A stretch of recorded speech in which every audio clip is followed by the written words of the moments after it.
Ella defendía con su vida el edificio que su padre soñó, pero la junta directiva envió a un hombre implacable para destruir su legado. Lo que él no sabía era que ella lo llamaba insoportablemente magnético, y él estaba justo detrás, escuchando cada palabra. Hola, mis amigas y amigos. Antes de comenzar esta sorprendente historia, dejen en los comentarios desde dónde están viendo y cuéntame cómo va tu día, ¿vale? Y recuerden dar like y suscribirse al canal. El olor a polvo de hormigón y el agudo chirrido de una sierra cortando acero eran el perfume y la música que componían la banda sonora de la vida de Clara Robles. Desde lo alto de un andamio, con el sol valenciano calentando la parte posterior de su cuello y el casco gastado, observaba cómo el esqueleto del edificio vértice se alzaba hacia el cielo, un testamento de vigas y ambición que era el último sueño de su padre. Cada remache, cada cálculo de tensión, cada decisión sobre la composición del concreto llevaba una parte de su alma y el peso abrumador de su legado. Era más que un edificio. Era un diálogo inacabado con el hombre que le había enseñado a ver poesía en las leyes de la física. Sin embargo, su concentración, habitualmente tan afilada como un láser, se hizo añicos por la presencia de una figura discordante allá abajo. Un traje de corte impecable, tan oscuro que parecía absorber la brillante luz del Mediterráneo, y un casco de un blanco tan puro y sin una sola marca que resultaba ofensivo. Era Lucas Ferrer, el hombre que la junta directiva había enviado desde Madrid, un nombre susurrado en los pasillos de la empresa con una mezcla de temor y desprecio. El verdugo corporativo. Su trabajo no era construir, sino deconstruir. No era crear, sino cortar, podar, reducir los sueños a cifras rentables en una hoja de cálculo. La simple visión de su pulcra eficiencia, su forma de señalar una viga mientras consultaba una tablet, encendió una ira fría en el pecho de Clara. Con una agilidad nacida de años, recorriendo obras, descendió por la escalera del andamio, sus botas cubiertas de polvo marcando un decidido contraste con los lustrosos zapatos italianos de él. Se apartó, buscando un rincón relativamente tranquilo detrás de una pila de palés, y marcó el número de su mejor amiga. Te lo juro, Marina, es que no puedo más. Mira las planillas como si no viera las vidas que dependen de esta estructura, como si los planos de mi padre fueran un simple ejercicio de contabilidad creativa. Su voz era un siseo de frustración contenida, el ruido de la obra casi ahogando sus palabras. Pero eso no es lo peor, confesó, bajando el tono casi a un murmullo, apoyando la frente contra el frío metal de un contenedor. Lo peor es que el desgraciado es brillante, desmonta un informe de costes con una precisión quirúrgica que asusta, y tiene una mirada que me eriza la piel. Es insoportablemente magnético. Se produjo un silencio al otro lado de la línea, pero no fue eso lo que la alertó. Fue la repentina ausencia de un martilleo cercano. Clara. La voz, profunda y peligrosamente tranquila, no provenía del teléfono. Pertenecía a Lucas Ferrer, a menos de 1 metro de distancia. Se había quitado el casco, y la misma mirada que ella acababa de describir estaba fija en la suya.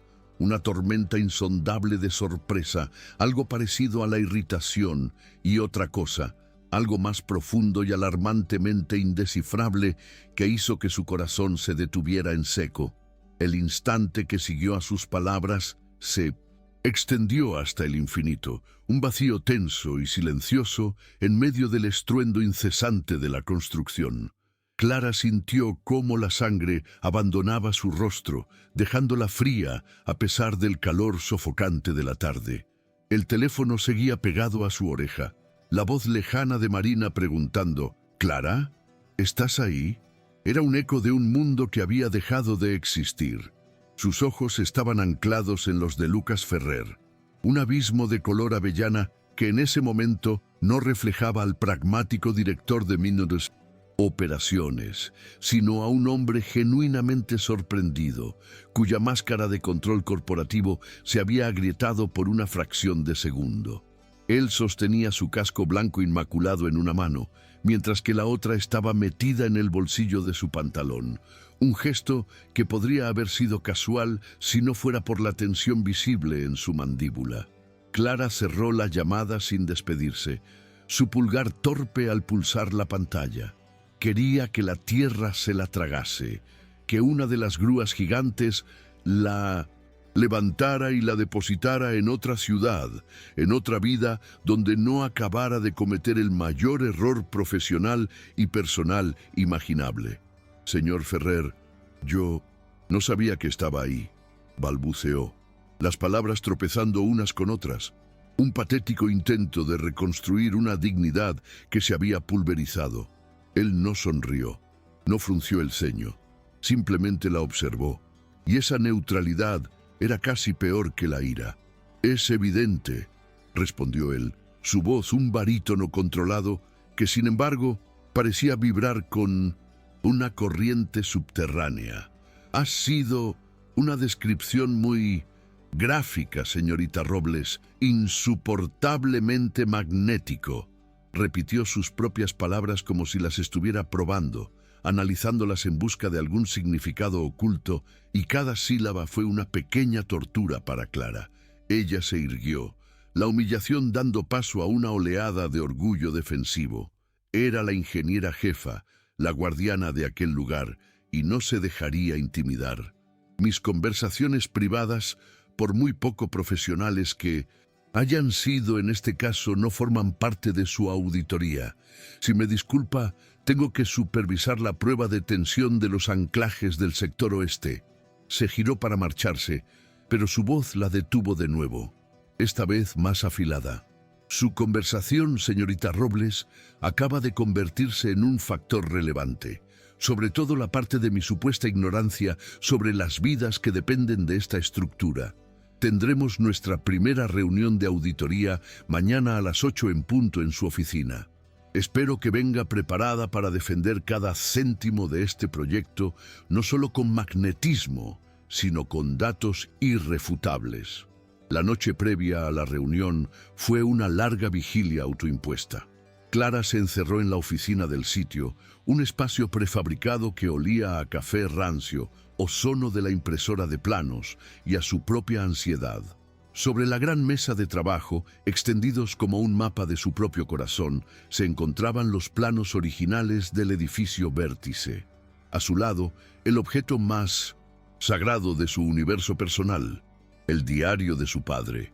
Un cuaderno de tapa dura y cuero gastado, lleno no solo de cálculos y fórmulas incomprensibles para un lego, sino también de bocetos, reflexiones y anotaciones escritas con una caligrafía elegante y precisa. La estructura no solo debe desafiar la gravedad, debe bailar con ella, había escrito su padre en una de las páginas. Para Clara, este diario era un ancla y una brújula. Era la prueba tangible de que el edificio no era una mera acumulación de acero y cristal, sino la culminación de una filosofía, la materialización de una visión que trascendía la funcionalidad para rozar el arte. Sentía la presión de ser digna de ese legado, una lucha constante contra la sombra de su apellido. En el competitivo mundo de la ingeniería civil siempre había alguien dispuesto a susurrar que Clara Robles estaba donde estaba solo por ser la hija de Alejandro Robles. Por eso trabajaba el doble, estudiaba el triple y se exigía una perfección casi inhumana. Su deseo más profundo era que, un día, alguien mirara el edificio Vértice y dijera: «Esa es la obra maestra de Clara Robles», y que el nombre de su padre fuera un añadido de orgullo, no la única razón de su existencia. El murmullo de su equipo al día siguiente, la lealtad en los ojos de su jefe de obra, Javier, contrastaba con la sonrisa calculadora de Ricardo Vargas, el ingeniero senior que la observaba desde el otro lado de la sala de reuniones. Ricardo, con su aire de superioridad y sus comentarios condescendientes velados de profesionalismo representaba todo lo que ella detestaba: la ambición sin pasión, la técnica sin alma. Él creía que el proyecto debería haber sido suyo y no perdía oportunidad para sembrar dudas sobre su gestión sentimental. La llegada de Lucas Ferrer no había hecho más que darle a Ricardo una nueva y poderosa audiencia para sus insidias, transformando la presión corporativa en una amenaza personal y palpable que amenazaba con devorarla. A las 8 en punto, la puerta de la oficina se abrió y Lucas Ferrer entró, puntual hasta el segundo. No llevaba el traje de la obra, sino una camisa blanca perfectamente planchada y unos pantalones de tela gris que acentuaban una formalidad que convertía el pequeño espacio en algo aún más claustrofóbico. Ricardo Vargas se deslizó a su lado, con una carpeta bajo el brazo y una expresión de diligencia servil. La reunión comenzó con una frialdad cortante. Lucas no hizo ninguna referencia a su encuentro del día anterior. Su rostro era una máscara de impasibilidad profesional. Colocó su tablet sobre la mesa y proyectó una serie de gráficos en la pared. Eran proyecciones de costes, análisis de desviaciones presupuestarias, líneas rojas que parecían sangrar sobre el sueño de su padre. «Señorita Robles», comenzó. Su tono era el de un cirujano a punto de hacer la primera incisión. «Mi análisis preliminar indica una desviación del 18% en el coste de los materiales compuestos para la fachada flotante. La proyección sugiere que, de mantenerse este ritmo, el presupuesto final se excederá en casi un 30%. La alternativa estándar reduciría ese coste a la mitad». Clara sintió una oleada de furia.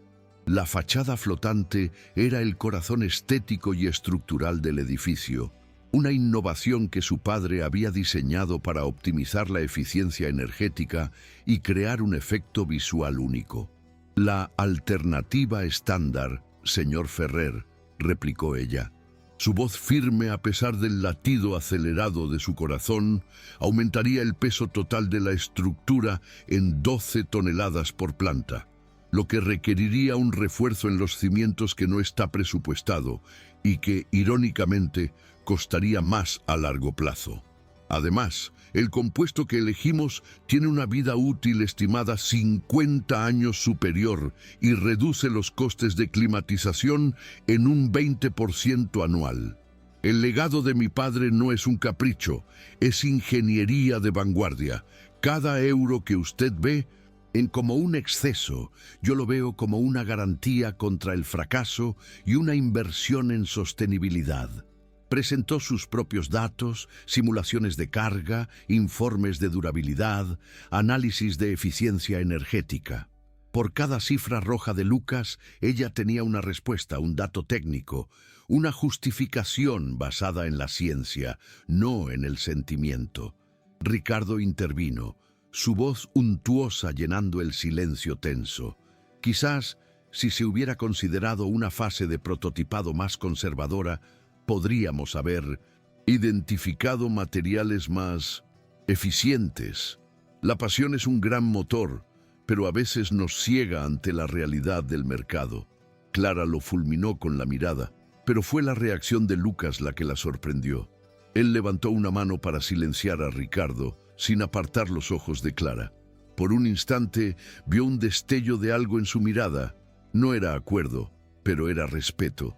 Un reconocimiento a regañadientes de su competencia. «Sus datos son convincentes», admitió Lucas lentamente. «Pero la Junta no escucha el lenguaje de la sostenibilidad a largo plazo, escucha el de los beneficios trimestrales. Necesito un plan para mitigar este sobrecoste ahora, no dentro de 50 años». La batalla no había terminado. Simplemente se había vuelto más compleja. La tensión entre ellos, lejos de disiparse, cristalizó en una atmósfera de guerra fría profesional. Tras la agotadora reunión, donde cada decisión de Clara fue puesta bajo un microscopio implacable, se encontraron solos por un momento junto a la máquina de café. El aire entre ellos vibraba con las palabras no dichas, con el eco de la confrontación y la humillación del día anterior. Fue Lucas quien rompió el silencio, su voz más baja de lo normal, desprovista de la agresividad corporativa. «Mire, Robles, lo de ayer», comenzó, pero Clara lo interrumpió, incapaz de soportar una disculpa, o peor aún, una burla. «Lo de ayer fue un error, un lapso de juicio inaceptable por mi parte», dijo ella, mirando fijamente el café oscuro que se vertía en su vaso de cartón, y para evitar cualquier futura mala interpretación de mi profesionalidad, creo que sería mejor que toda nuestra comunicación a partir de ahora se realice por escrito. Correos electrónicos, informes, solicitudes de datos, todo documentado, sin ambigüedades. Levantó la vista y lo desafió con la mirada, esperando resistencia, pero él simplemente asintió, una expresión indescifrable en su rostro. «Me parece una propuesta sensata, estrictamente profesional. Datos, no drama». Era un pacto, una tregua firmada en un territorio neutral de formalidad, un muro que ambos estaban construyendo desesperadamente para mantener a raya algo mucho más complicado que una auditoría.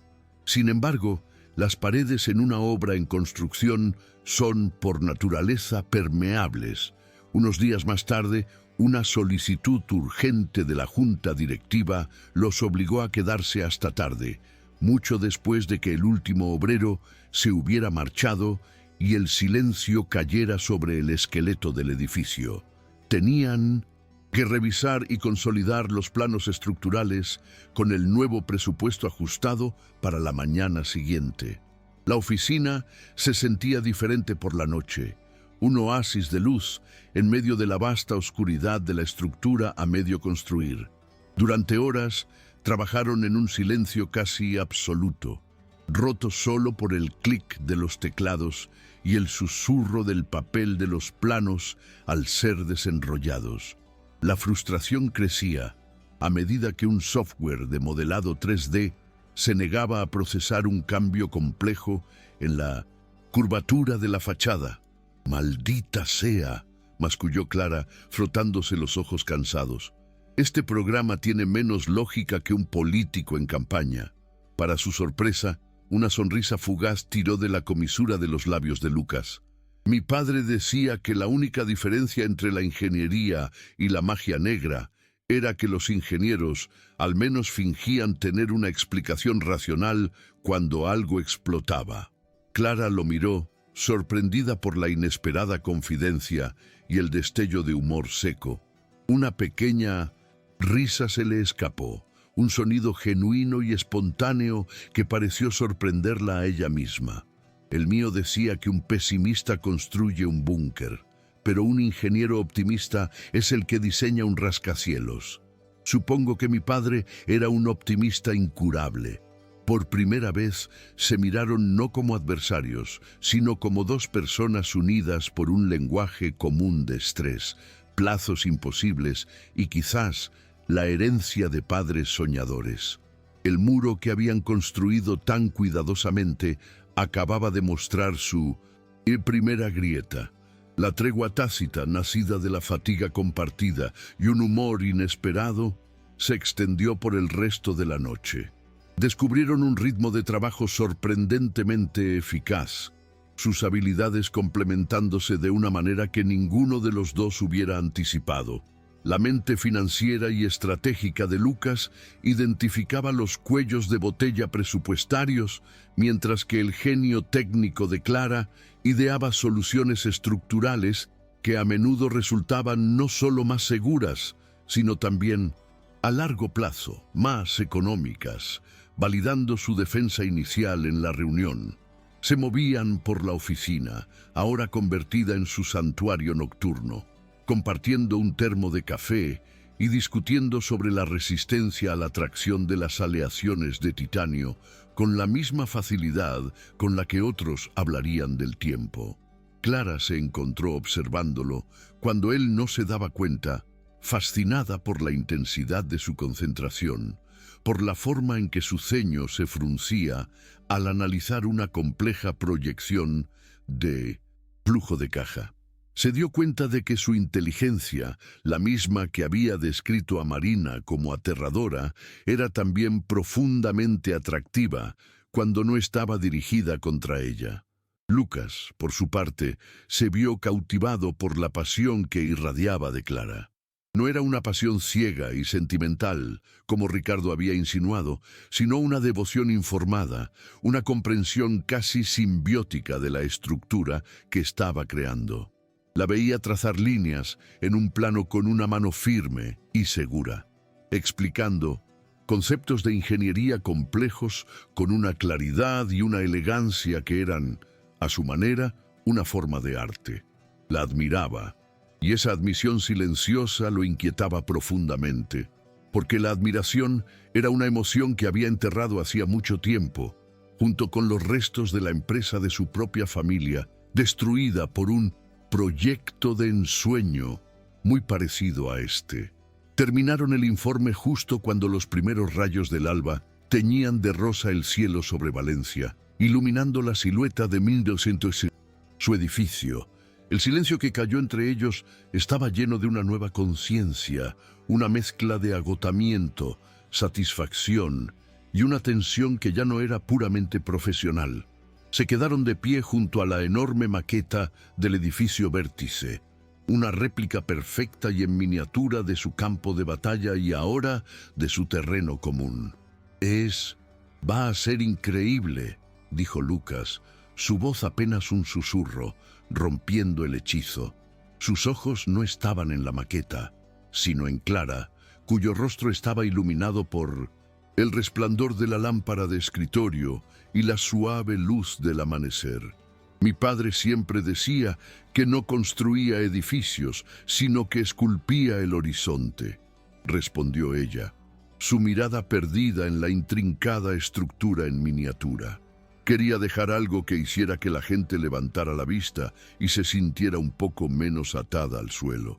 En ese momento, en la quietud de la oficina, el muro entre ellos pareció disolverse por completo, dejando al descubierto la vulnerable verdad de dos personas que, a pesar de sus roles opuestos, entendían perfectamente el poder y el peligro de un gran sueño. Los días siguientes transcurrieron bajo una nueva dinámica, una compleja danza de formalidad pública y complicidad privada. Sus correos electrónicos seguían siendo un modelo de comunicación corporativa, concisos y llenos de datos, pero las miradas que intercambiaban en las reuniones o en la obra contenían volúmenes de conversación no escrita. Ricardo Vargas los observaba con una suspicacia creciente, notando el cambio en su interacción, la forma en que las discusiones que antes eran batallas campales ahora se resolvían con una eficiencia casi telepática. Sus intentos de socavar la autoridad de Clara ante Lucas ahora caían en oídos sordos, lo que solo servía para alimentar su resentimiento y su determinación de demostrar que ella era un error costoso. Una noche, Clara se quedó trabajando sola en la sala de maquetas, buscando inspiración en el diario de su padre para resolver un problema con el sistema de contrapesos del ascensor panorámico. Estaba tan absorta en los bocetos y las ecuaciones de su padre que no oyó los pasos que se acercaban por el pasillo silencioso. La luz de la oficina creaba largas sombras que bailaban sobre las paredes cubiertas de planos, haciendo que la maqueta del Vértice pareciera una ciudad en miniatura, solitaria y expectante. La obra afuera estaba en silencio, un gigante dormido bajo el manto de la noche valenciana, esperando el amanecer para reanudar su ruidoso crecimiento. El aroma del pegamento especial para maquetas y el papel viejo del diario llenaban el aire, un perfume que para Clara era sinónimo de hogar y de desafío. Estaba trazando con el dedo una de las ideas casi ilegibles de su padre, Una solución tan audaz que rozaba la locura cuando una sombra se proyectó sobre la mesa. Levantó la vista sobresaltada y su corazón dio un vuelco. Lucas estaba de pie en el umbral de la puerta, su silueta recortada contra la luz más brillante del pasillo. No llevaba su armadura corporativa, solo una camisa con las mangas arremangadas que revelaba unos antebrazos fuertes. Su expresión era seria, imposible de leer, y el silencio que trajo consigo estaba cargado de una intención que hizo que a Clara se le erizara la piel. Se quedó allí, mirándola, y por un momento ninguno de los dos habló. El único sonido era el zumbido distante de un generador de emergencia. Finalmente, él dio un paso hacia el interior de la habitación, rompiendo la quietud. Su voz, cuando habló, fue baja pero clara y resonó en el espacio íntimo con el peso de algo que había sido aplazado durante demasiado tiempo. «Clara», dijo, usando su nombre de pila por primera vez en un contexto que no era ni accidental ni profesional. «Tenemos que hablar de lo que escuché en la obra». La pregunta de Lucas quedó suspendida en el aire denso de la sala de maquetas, cargada con el peso de días de tensión no resuelta. Clara sintió un calor vergonzoso subir por su cuello, una reacción visceral que odió por su falta de control. Se preparó para la burla, para el recordatorio condescendiente de su falta de profesionalidad. Sin embargo, el tono de Lucas no era acusatorio, era extrañamente neutro, casi analítico, lo que de alguna manera lo hacía todo más desconcertante. «No tienes que responder», continuó él, dando otro paso lento hacia la habitación, sus ojos fijos en los de ella. «Ya sé la respuesta. Fui arrogante. Aparecí aquí como el enemigo y actué como tal. Tuve la descripción que me merecía». Clara se quedó sin palabras. Todos sus escudos defensivos y réplicas sarcásticas se desvanecieron ante su inesperada franqueza. Lo que esperaba era una confrontación. Lo que estaba recibiendo era algo mucho más parecido a una confesión. Él se detuvo junto a la maqueta, sus dedos rozando delicadamente el borde de uno de los edificios en miniatura, aunque su mirada nunca abandonó la de ella. «Pero es la otra parte», dijo en voz baja, «la parte del desgraciado brillante y lo magnético, lo que necesito entender. Porque entra en conflicto directo con mi función aquí, Clara. Mi trabajo se basa en ser predecible, en ser una hoja de cálculo humana. Mi presencia no debería generar magnetismo, debería generar eficiencia y miedo si es necesario». La honestidad cruda de sus palabras la desarmó por completo. Vio en él, por primera vez, no al verdugo corporativo, sino a un hombre lidiando con sus propias contradicciones, un hombre que llevaba su reputación como una armadura que quizás le pesaba más de lo que dejaba ver. «Fue una estupidez», admitió ella, su voz apenas un susurro. «Una forma infantil de desahogar la frustración. Estás poniendo en peligro el trabajo de mi padre. Es personal para mí». «Lo sé», asintió él. Y entonces hizo algo que lo cambió todo. Se apoyó en la mesa, creando una intimidad repentina en el espacio que los separaba. Y su voz se tornó aún más confidencial. «Mi familia tenía una constructora, pequeña, pero respetada. Mi padre era como el tuyo, un visionario. Tenía un proyecto soñado, un complejo residencial ecológico que iba a cambiarlo todo. Invirtió todo en él. Su pasión era contagiosa, magnética». Usó la palabra deliberadamente, pero ignoró las señales, los sobrecostes, la realidad del mercado. La empresa quebró, lo perdimos todo. Aprendí de la peor manera posible que los sueños, sin un ancla de pragmatismo, se convierten en pesadillas financieras que se llevan por delante la vida de la gente. Por eso soy quien soy, por eso miro las hojas de cálculo y no los horizontes, porque sé lo que ocurre cuando nadie lo hace. El silencio que siguió a su revelación fue profundo y transformador. En cuestión de minutos, Lucas Ferrer había pasado de ser un antagonista bidimensional a un hombre forjado en el fuego de una pérdida que reflejaba, de una manera terriblemente familiar, los propios miedos de Clara.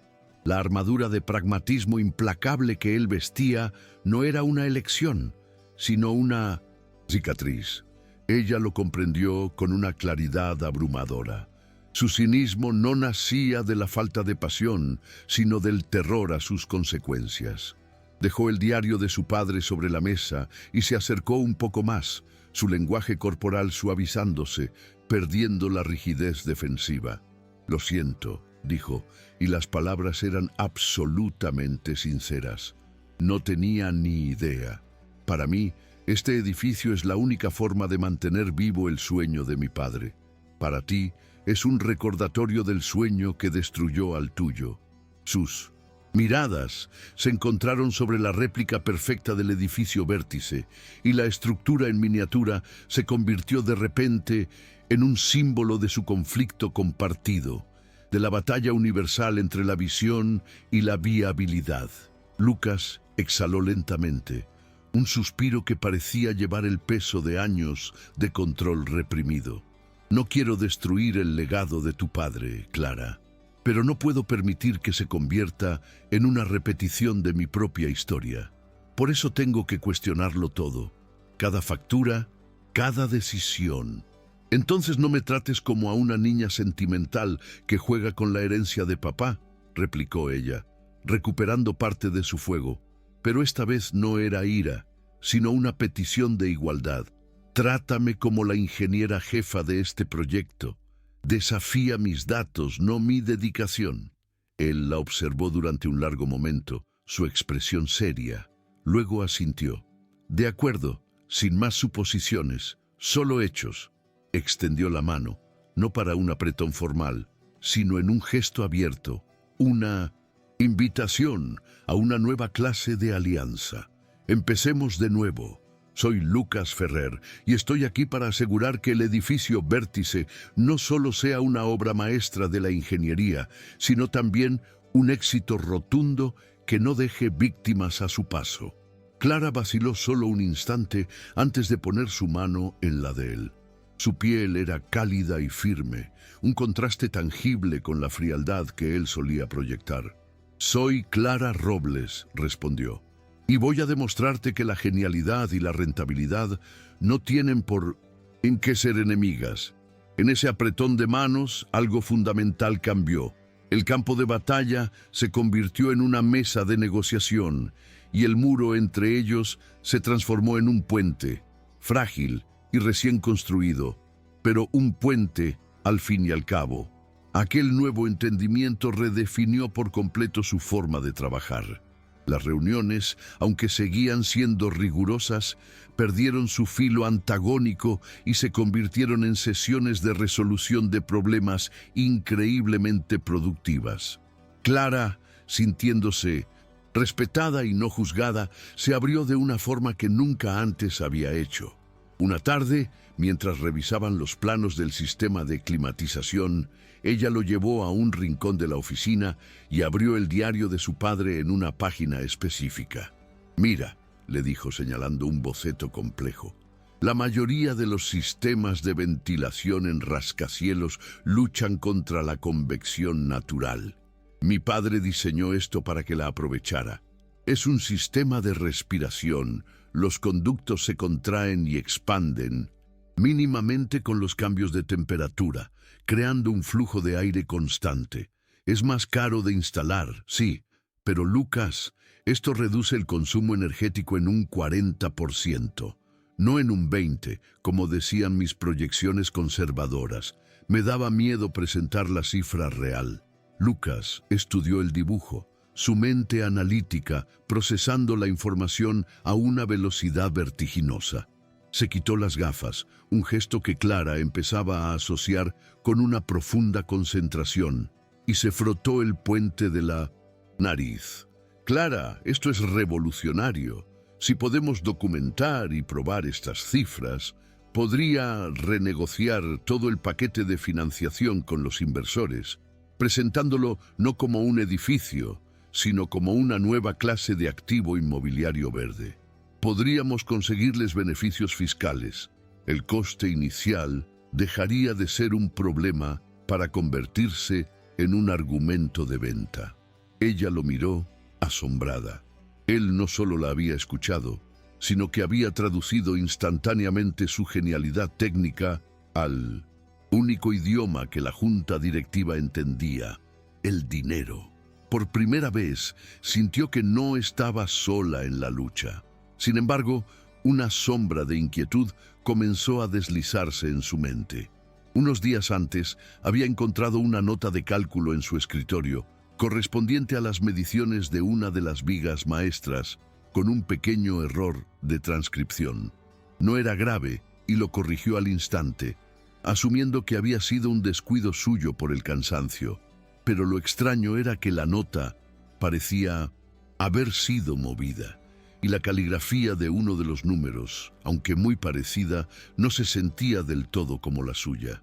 En ese momento lo descartó como paranoia, pero ahora, con la nueva alianza formada con Lucas, la sensación de que algo no encajaba, de que había una disonancia oculta en la sinfonía de la obra, regresó con una fuerza inexplicable. La sensación de inquietud de Clara demostró ser una premonición.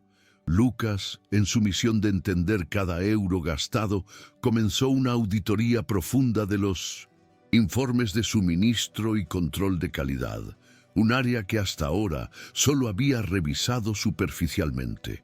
Se encerró en su oficina temporal, rodeado de montañas de papeleo digital y físico, comparando albaranes de entrega con solicitudes de material y resultados de pruebas de laboratorio. Durante días no encontró nada más que la burocracia habitual y pequeñas ineficiencias. Pero entonces algo llamó su atención. Un patrón, una anomalía sutil en los informes de las pruebas de resistencia del hormigón de un proveedor específico. Los lotes llegaban, se probaban y un pequeño porcentaje, siempre justo por debajo del umbral que activaría una alarma contractual importante, fallaba. Estos fallos se registraban como desviaciones estándar y el material se desechaba, pidiendo un nuevo lote, lo que generaba pequeños pero constantes retrasos y sobrecostes. Individualmente, cada incidente era insignificante, pero en conjunto formaban un patrón de sabotaje de bajo nivel, una sangría lenta y metódica de tiempo y dinero, diseñada para parecer incompetencia y no malicia. Su corazón empezó a latir más deprisa. Esto iba más allá de la mala gestión. Era deliberado. Buscó en los archivos digitales y encontró lo que buscaba: el informe de una prueba de estrés fallida de hacía varias semanas. Un fragmento de una viga de prueba, una pieza clave, se había agrietado bajo una presión que debería haber soportado fácilmente. El informe, firmado por Ricardo Vargas, minimizaba el incidente, atribuyéndolo a un error en la mezcla del lote y recomendando simplemente cambiar de proveedor para ese componente específico, enterrando el problema en una solución aparentemente lógica. Pero Lucas vio lo que otros no vieron. El informe no incluía el análisis químico completo del fragmento, un paso estándar en un fallo de esa magnitud. Era una omisión flagrante. Se levantó de su silla, la adrenalina recorriendo su cuerpo.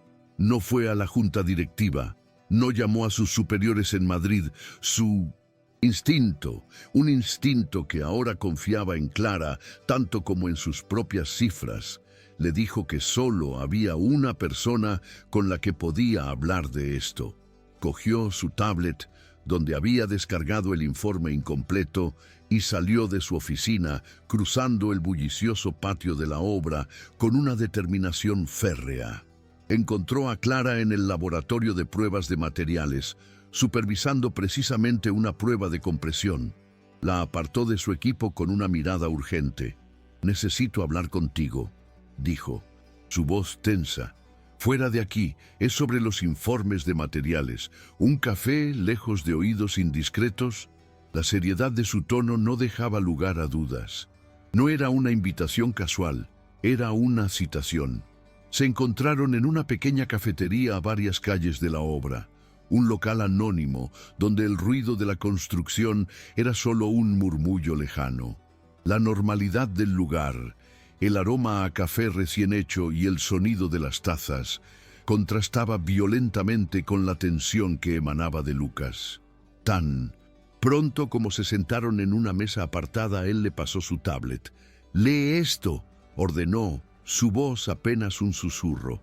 «Es el informe sobre el fallo de la viga de prueba PV7 del mes pasado. Presta atención a lo que no está ahí». Clara leyó el documento, sus ojos de experta recorriendo las cifras y los términos técnicos. Al principio, no vio nada fuera de lo común, solo un informe rutinario que ya había revisado y firmado, confiando en el resumen que Ricardo le había proporcionado. Pero entonces, guiada por la advertencia de Lucas, lo notó. La ausencia del espectrograma de masas y del análisis de difracción de rayos X. «No hicieron el análisis químico completo», dijo, levantando la vista hacia él, una chispa de alarma en sus ojos.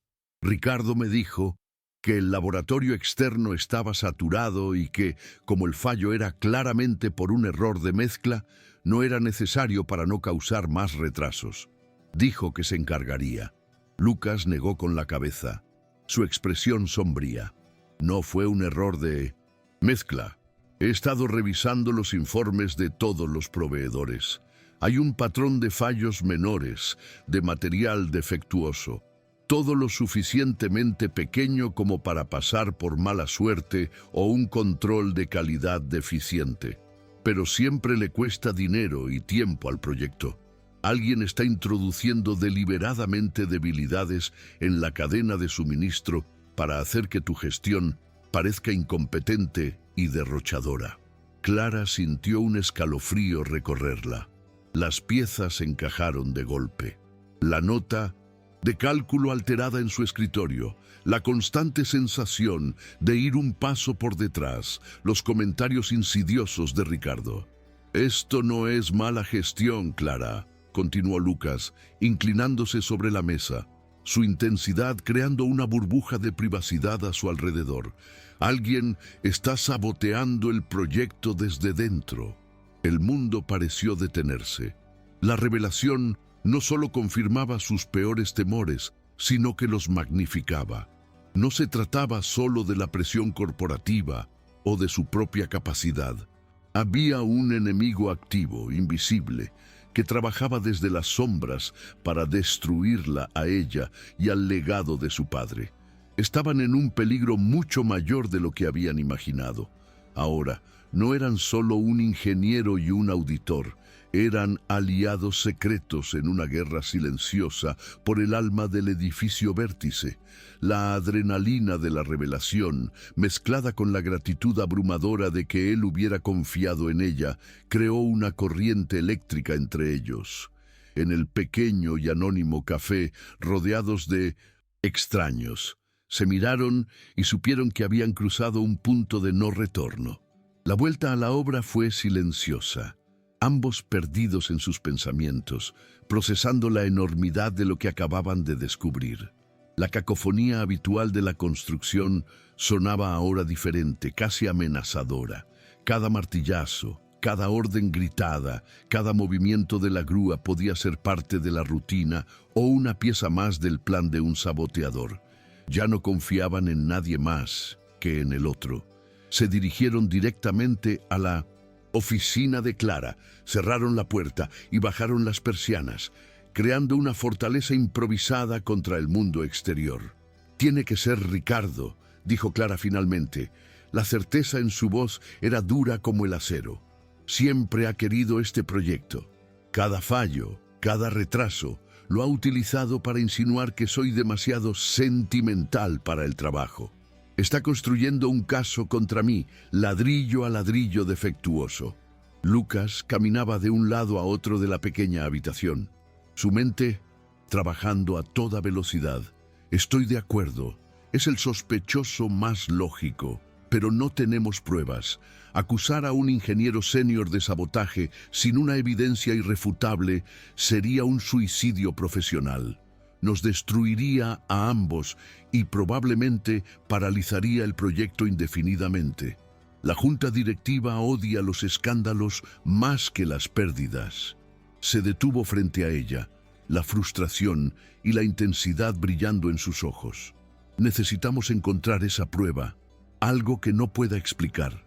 La atmósfera en la habitación estaba cargada, una mezcla de peligro, urgencia y una extraña euforia nacida de la alianza forzada. Estaban solos contra todos, y esa vulnerabilidad compartida los unió de una manera que meses de reuniones no podrían haberlo hecho.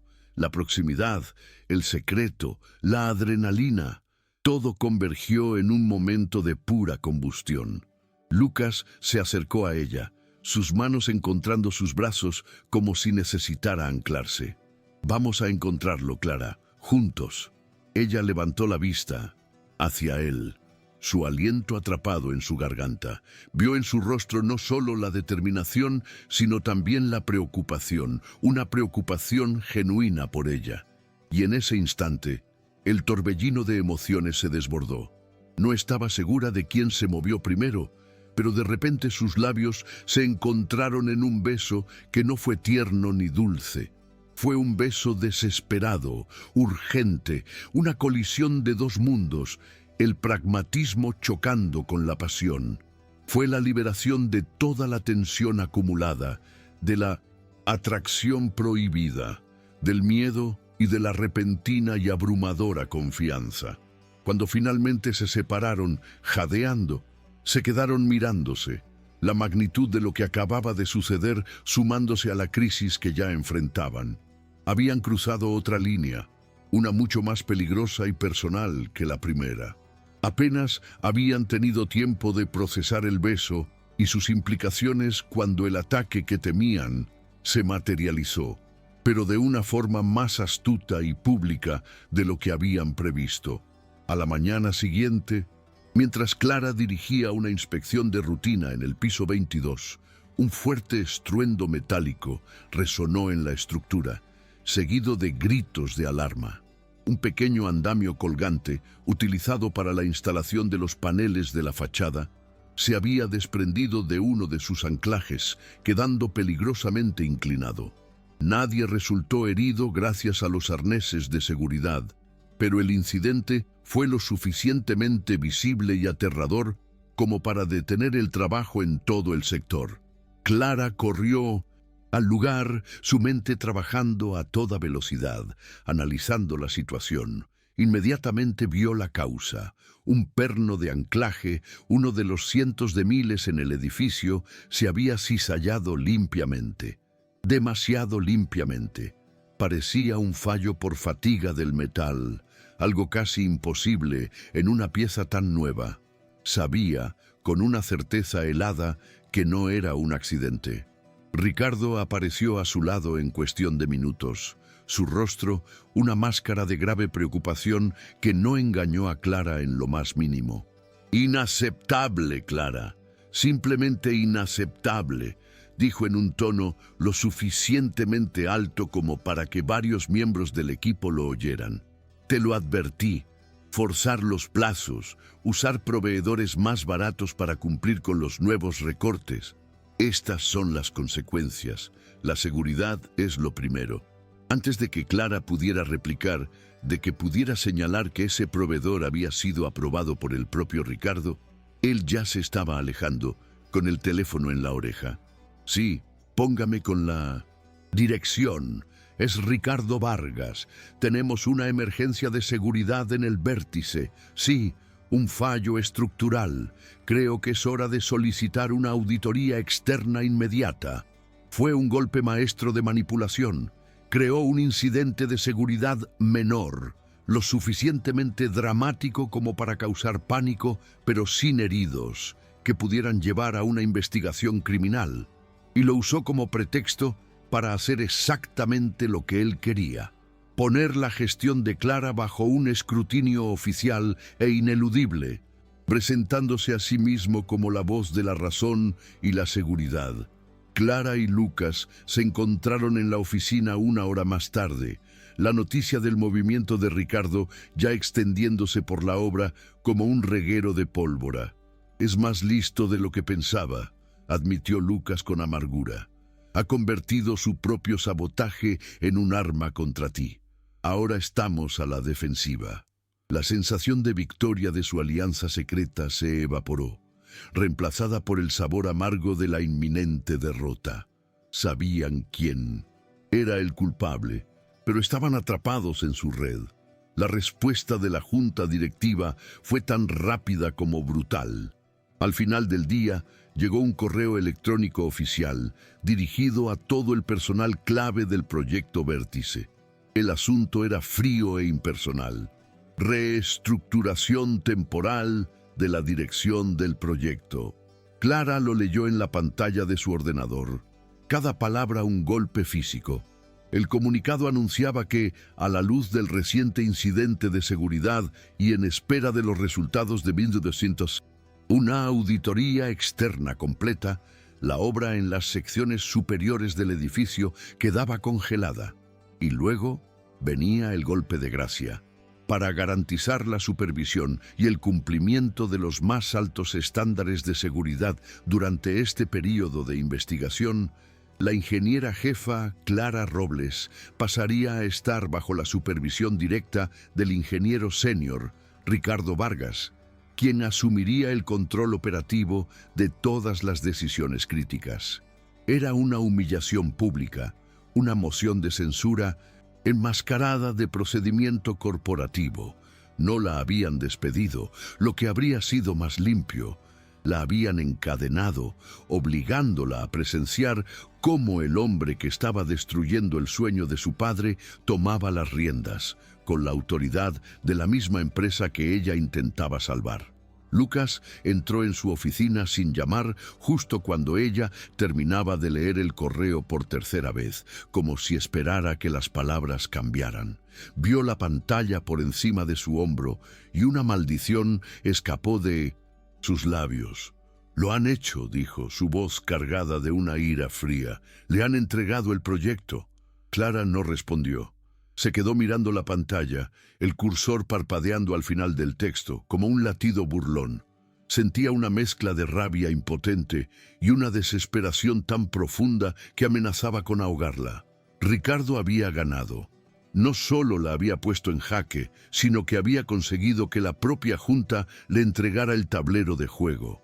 Se sentía atrapada, expuesta y completamente sola, a pesar de que Lucas estaba allí, a su lado, tan furioso como ella.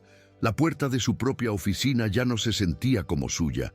El edificio que se alzaba fuera de su ventana, el legado de su padre, ahora estaba bajo el control de su peor enemigo. El correo electrónico no era solo un comunicado, era una sentencia. El silencio en la oficina de Clara, tras la lectura del correo electrónico, era pesado, denso como el hormigón fresco. Era el silencio de la derrota. Afuera, la obra seguía su ritmo, ajena a la decapitación de su liderazgo, pero para Clara todo se había detenido. Se sentía como un fantasma en su propio proyecto, una espectadora impotente del desmantelamiento de su vida. Lucas, de pie a su lado, emanaba una furia helada que era casi tan intensa como la desesperación de ella. Rompió el silencio, su voz un siseo bajo y controlado. «No pueden hacer esto, es una locura, poner a la serpiente a cargo del gallinero». Pero Clara sabía que sí podían. En el mundo corporativo, la percepción lo era todo, y Ricardo había orquestado una percepción impecable, la de un desastre evitado por su vigilante intervención. Los días que siguieron fueron una tortura metódicamente administrada. Ricardo asumió su nuevo rol con un deleite apenas disimulado, convocando reuniones en las que trataba a Clara con una condescendencia exasperante. Como le explicaba a la ingeniera Robles antes de que... Bueno, antes, decía delante del equipo, Necesitamos un enfoque más basado en los datos, menos pasional. Cada una de sus palabras era una humillación calculada, diseñada para erosionar la confianza que su equipo tenía en ella. Vio cómo la moral se desmoronaba, cómo sus más leales colaboradores la miraban ahora con una mezcla de lástima y confusión, obligados a seguir las nuevas y a menudo ilógicas directivas de Ricardo. Él empezó a revertir algunas de sus decisiones más innovadoras, reemplazando materiales de alta calidad por alternativas más baratas y de peor rendimiento bajo el pretexto de optimización de costes, despojando al edificio de su alma, pieza por pieza. Cada noche, Clara se iba a casa con el sabor a ceniza en la boca, el peso del fracaso aplastándola. El legado de su padre no solo estaba en peligro, estaba siendo activamente desfigurado, y ella estaba obligada a ser cómplice con su silencio. Fue durante una de esas noches de insomnio, mientras hojeaba sin rumbo el diario de su padre en busca de un consuelo que no llegaba, cuando la idea la golpeó. No era una idea consoladora, sino una chispa peligrosa, una solución tan arriesgada que le hizo sentir un vértigo de miedo y esperanza. Se topó con una sección de notas casi al final del cuaderno, una serie de bocetos sobre pruebas de integridad estructural no invasivas. Su padre había estado teorizando sobre el uso de ultrasonidos de alta frecuencia y análisis de resonancia para detectar microfisuras en el hormigón pretensado, mucho antes de que la tecnología fuera viable a gran escala. La idea era identificar puntos de fatiga sin necesidad de realizar pruebas destructivas, y en el margen una anotación casi ilegible. La verdadera prueba de una estructura no es cómo soporta el peso, sino cómo distribuye la tensión bajo coacción. Su canto armónico revela sus secretos. De repente Clara supo lo que tenía que hacer. Era una locura, un riesgo que podría acabar con su carrera para siempre, pero era la única oportunidad que les quedaba. A la mañana siguiente, interceptó a Lucas en el 200 aparcamiento. Lejos de oídos curiosos, le explicó el plan con una urgencia febril: realizar una prueba de resonancia no autorizada en la viga gemela a la que había fallado en el accidente de Ricardo. Si él introdujo un agente químico o alteró la composición para debilitar esa viga, es muy probable que lo hiciera en todo el lote para cubrir sus huellas, argumentó ella, sus ojos brillando con una intensidad que Lucas no le había visto en días. Con el equipo adecuado, podemos hacer que la viga cante, analizar su frecuencia de resonancia. Una viga sana tendrá una firma sónica perfecta. Una viga comprometida, aunque parezca intacta, sonará diferente. Tendremos una prueba física de la manipulación. Lucas la escuchó en silencio, su rostro una máscara de concentración. Sopesó los riesgos: allanamiento, uso no autorizado de equipos carísimos, la posibilidad de ser descubiertos y despedidos en el acto, enfrentándose quizás incluso a cargos legales.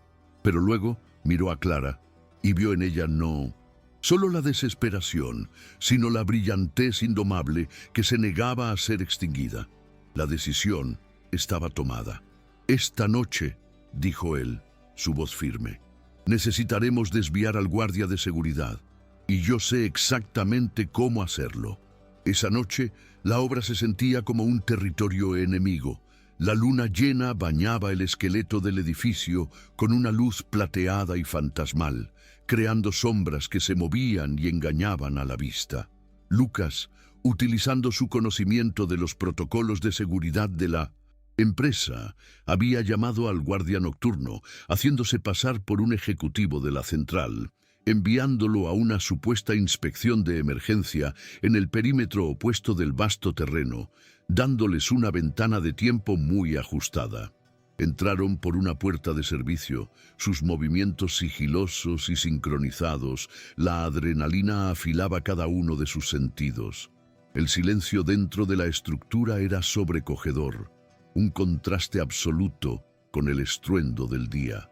Cada paso que daban resonaba en el hormigón Cada susurro parecía un grito. Llegaron al piso 22, el lugar del accidente, y localizaron la viga que necesitaban. Clara desempaquetó el equipo de pruebas que habían conseguido prestado del laboratorio, un generador de pulsos sónicos y una serie de sensores de alta sensibilidad. Mientras ella trabajaba, conectando los sensores a la superficie del hormigón con una precisión quirúrgica, Lucas vigilaba, sus ojos escrutando la oscuridad, su cuerpo tenso ante cualquier sonido anómalo. «Listo», susurró Clara. Inició la prueba. Un zumbido casi inaudible llenó el aire mientras el generador enviaba vibraciones a través de la viga.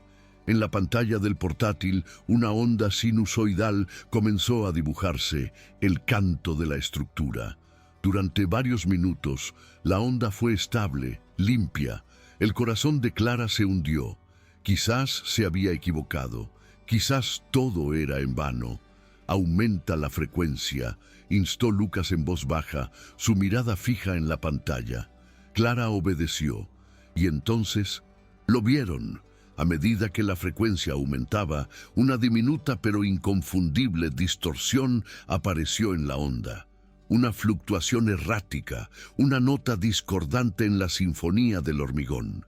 Era la prueba, la firma sónica de una estructura enferma. «Lo tenemos», exhaló Clara, una mezcla de triunfo y alivio inundándola.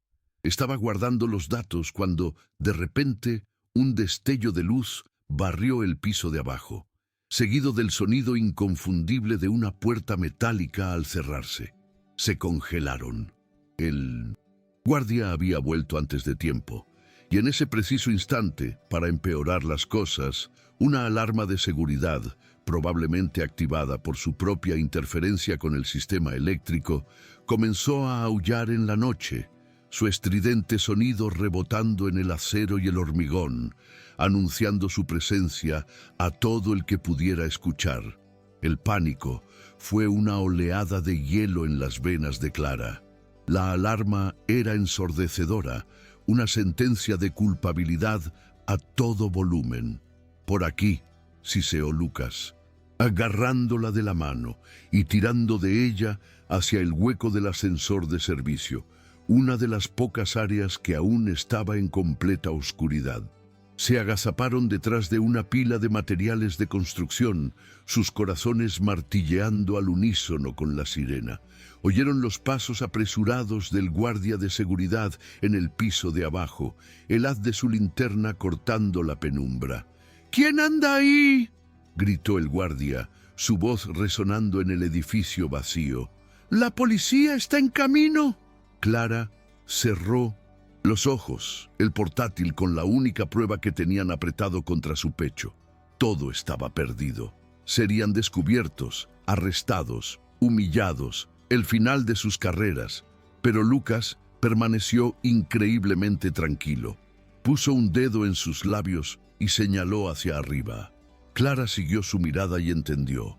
El sistema de ventilación, la obra maestra de su padre, aún no estaba sellado.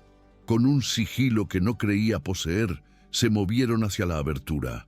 Lucas le dio un impulso y ella se deslizó dentro del conducto oscuro y polvoriento, seguida por él un segundo después. Se arrastraron en la oscuridad, el metal frío contra sus manos, el sonido de la alarma y los pasos del guardia amortiguados ahora. Era claustrofóbico, pero era seguro. Esperaron lo que pareció una eternidad hasta que el silencio regresó, interrumpido solo por el sonido de sus propias respiraciones agitadas. Finalmente, emergieron en otro piso, cubiertos de polvo y con los nervios destrozados, pero con los datos intactos. Habían escapado por los pelos, utilizando el propio genio del padre de Clara como ruta de escape. La experiencia, el peligro compartido, los había unido de una forma irrevocable. Ya no eran solo aliados, eran cómplices, forjados en el secreto y el riesgo. La reunión decisiva con la junta directiva estaba programada para 2 días después. No tenían una segunda oportunidad.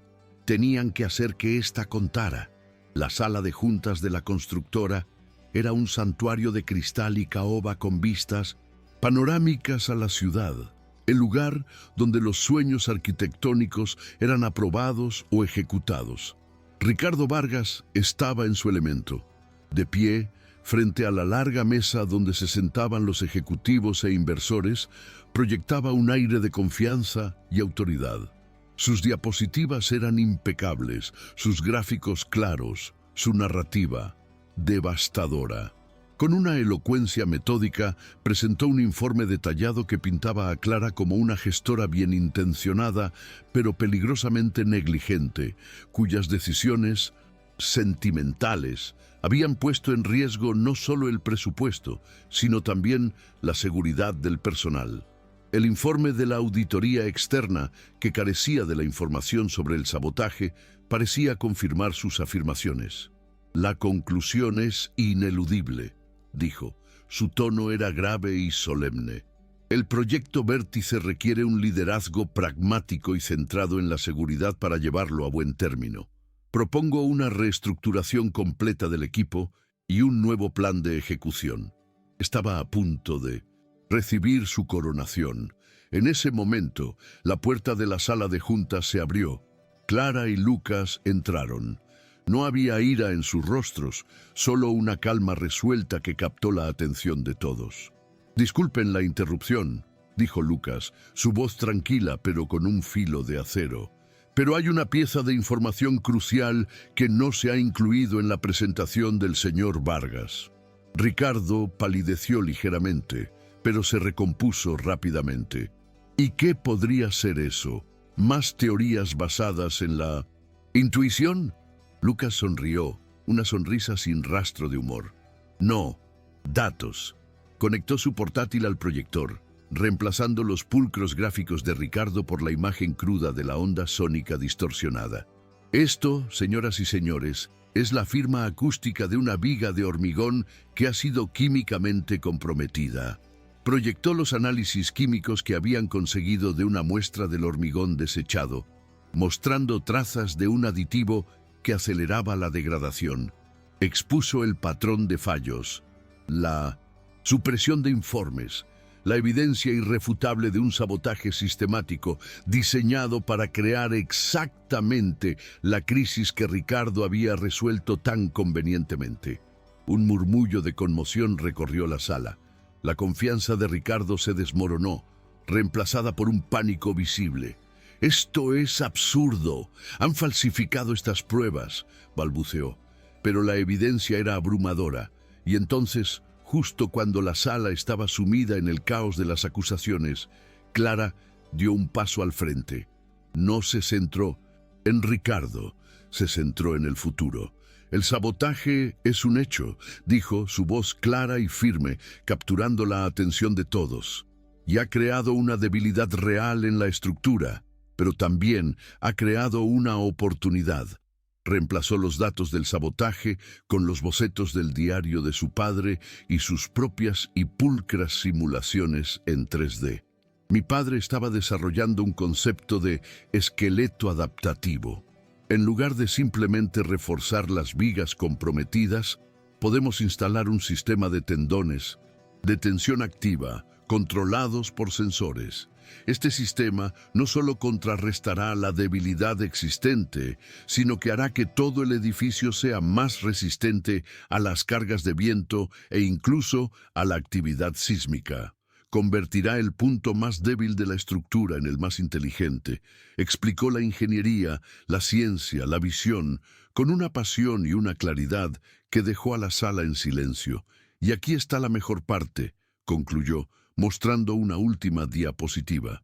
«La implementación de este sistema, aunque requiere una inversión inicial, es un 30% más barata que el plan de refuerzo y reemplazo propuesto por el señor Vargas y añade un valor incalculable al edificio en términos de seguridad e innovación». El silencio fue roto por el presidente de la Junta, pero antes de que pudiera hablar, Lucas tomó la palabra una última vez, su mirada fija en Clara, llena de una admiración sin límites. Durante semanas he estado analizando este proyecto buscando dónde cortar costes, dijo a la sala, y me equivocaba. La cuestión nunca fue cortar costes, sino invertir en la genialidad adecuada. El futuro de esta empresa y de este proyecto no está en la gestión del miedo, sino en la valentía de la innovación. El futuro está con ingenieros como Clara Robles. En ese momento, le cedió todo el poder, todo el reconocimiento, refrendándola de una manera tan pública e inequívoca que nadie en esa sala pudo dudar. Había usado su poder corporativo no para destruirla, sino para elevarla a la cima. La resolución fue rápida y definitiva. Ricardo Vargas, confrontado con la evidencia irrefutable y la brillantez de la contrapropuesta de Clara, se desmoronó. Fue despedido de manera fulminante y escoltado fuera del edificio por la seguridad, su carrera reducida a una caja de cartón con sus efectos personales. En la sala de juntas, la atmósfera había cambiado por completo. El pánico se había transformado en un respeto asombrado. El presidente de la junta se puso de pie y se dirigió a Clara, su tono formal pero con una calidez genuina. «Señorita Robles», dijo, «en nombre de todos los presentes le pido disculpas. Su plan no solo es brillante, sino que es exactamente la clase de visión que esta empresa necesita. El proyecto Vértice está, con efecto inmediato, bajo su total y completa autonomía. Tiene luz verde y todo nuestro apoyo». Clara sintió como si un peso que había estado cargando durante años, el peso no solo del proyecto, sino de la necesidad de probarse a sí misma, finalmente se desvanecía. Miró a Lucas, que le sonreía desde el otro lado de la sala, y en esa sonrisa vio la confirmación de todo por lo que había luchado. No solo había salvado el legado de su padre, lo había honrado al construir el suyo propio sobre sus cimientos. La victoria era total, y era más dulce de lo que jamás había imaginado, porque no la había conseguido sola. Había aprendido que la verdadera fuerza no residía en la autosuficiencia obstinada, sino en el coraje de confiar en la persona adecuada, en construir un puente humano tan sólido como cualquiera de los que diseñaba con acero y hormigón. 1 año y medio después, la noche de la inauguración del edificio Vértice, Valencia se extendía a sus pies como una alfombra de luces parpadeantes. Desde la terraza del último piso, el aire era fresco y olía a mar y a celebración. La música y las risas de la fiesta de gala llegaban como un murmullo suave, la banda sonora de su triunfo. Clara, con un elegante vestido que no era azul oscuro, sostenía una copa de champán, pero sus ojos estaban fijos en la placa de bronce junto a la entrada de la terraza. Edificio Vértice, leía. Visión de Alejandro Robles. Realización de Clara Robles, ingeniera jefa. Ver sus nombres juntos, en igualdad, era la culminación de todo. El edificio había ganado el Premio Nacional de Arquitectura e Ingeniería, no solo por su belleza, sino por su innovador esqueleto adaptativo, que ahora era estudiado en universidades de todo el mundo. Clara se había convertido en uno de los nombres más respetados de su campo, no la hija de una leyenda, sino una leyenda por derecho propio. Sintió unos brazos rodear su cintura y el familiar aroma de la colonia de Lucas. ¿En qué piensa la ingeniera más brillante de España?, susurró él en su oído. Ella se apoyó en él, sintiéndose completamente en casa. «En que mi padre estaría increíblemente orgulloso», dijo ella, su voz teñida de emoción. «Y en que tenía razón. Un ingeniero optimista puede construir cualquier cosa». Lucas le besó el hombro. «Bueno, nuestro último proyecto ha sido un éxito rotundo», dijo, mirando el horizonte que habían ayudado a esculpir. «Pero estaba pensando que es hora de empezar el siguiente». Clara se giró para mirarlo, una sonrisa curiosa en sus labios. «¿Así? ¿Y qué tienes en mente? ¿Un puente colgante? ¿Una ciudad submarina?» Lucas sonrió, la misma sonrisa que había vislumbrado por primera vez en la oficina, Aquella noche tardía, llena de humor y calidez, sacó un pequeño folleto del bolsillo de su smoking. Era de un terreno en venta en la costa, con vistas al mar. Estaba pensando en algo un poco más pequeño, dijo, su voz bajando a un murmullo íntimo. Un proyecto propio, para nosotros. Es hora de que construyamos nuestro hogar. Clara lo miró, y en sus ojos vio toda una vida de planos por dibujar, de cimientos por poner, de estructuras por levantar, juntos. El futuro era un edificio por diseñar, y por primera vez no sentía el peso de un legado, sino la ligereza de un comienzo.